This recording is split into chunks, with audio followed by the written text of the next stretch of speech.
iPhone XS Max is a lot of things.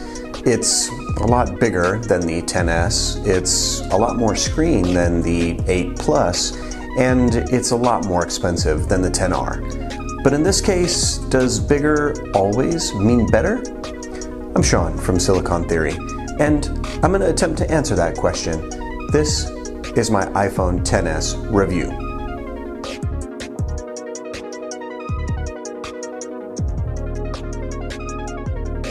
Whether you love it or hate it, the design of the iPhone X is here to stay, and this carries on in all three of the iPhone lines Apple launched in 2018. The XS Max is the ultimate test of this design, since it's the largest of all of these flagship phones.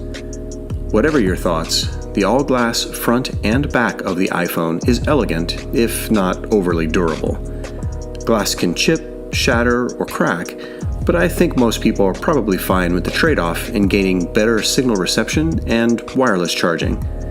The metal rails and glass all over do make this a fairly slippery phone, so perhaps putting it in a case is a solution to more than one problem. The really big chassis is a vehicle for the really big display, and it sure is a nice one. The OLED panels that Apple uses are generally sharp, bright, and tuned extremely well, and the display in the iPhone XS Max is no exception. In fact, it might be the best of any display, simply because it's the largest. Getting a 6.5-inch panel to look this good is no small feat, and Apple and their panel supplier managed to pull it off. Viewing angles are great, and the display is easy to read in all kinds of light conditions.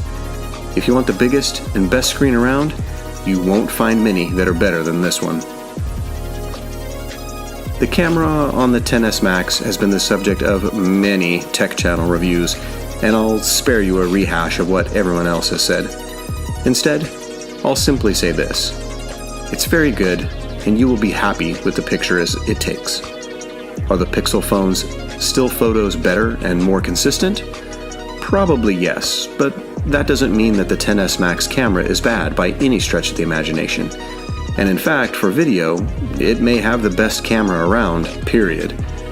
I honestly prefer the iPhone for recording video to my Pixel, and if that's your primary use of a mobile phone, you're probably better off with one of the Apple devices. iOS is what it is at this point, but that generally means you get a fluid and fast interface with a level of responsiveness that is nearly unmatched in the Android world. Apps open and recede into the background quickly, smoothly, and the interface is simple but effective. iOS does more with less than probably any other smartphone. It boils down to personal preference mostly, and those that live in the Apple ecosystem will once again have bragging rights over their Android counterparts in terms of, this phone just works.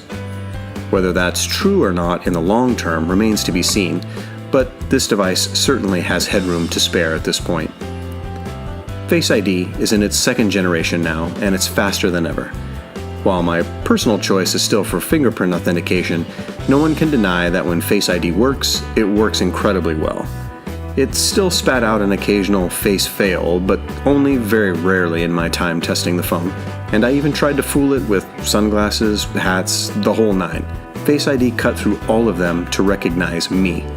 And isn't that what we all want? Battery life has been a bright spot for me as well, with several days of photos, video, and web browsing barely making a dent in the large power pack of this phone.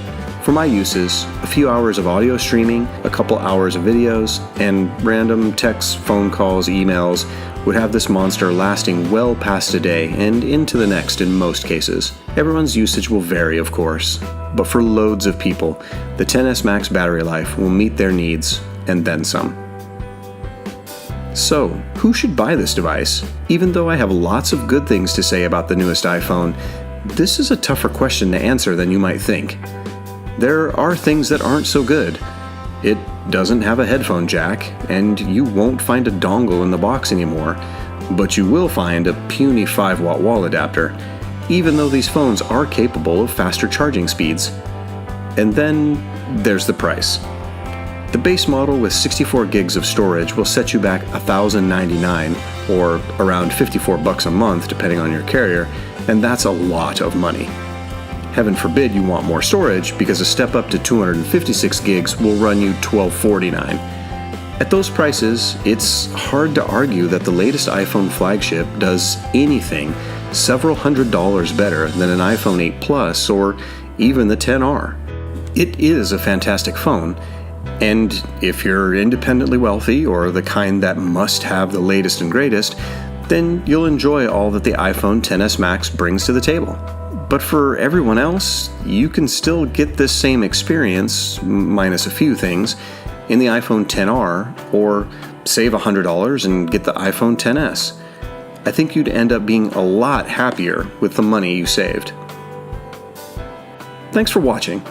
If you enjoyed the video, please be kind and hit that like button. And for more of our content, be sure to subscribe, as well as click on the bell icon to make sure you get notified when our next video hits the channel. Thanks again, and remember, we will talk tech soon.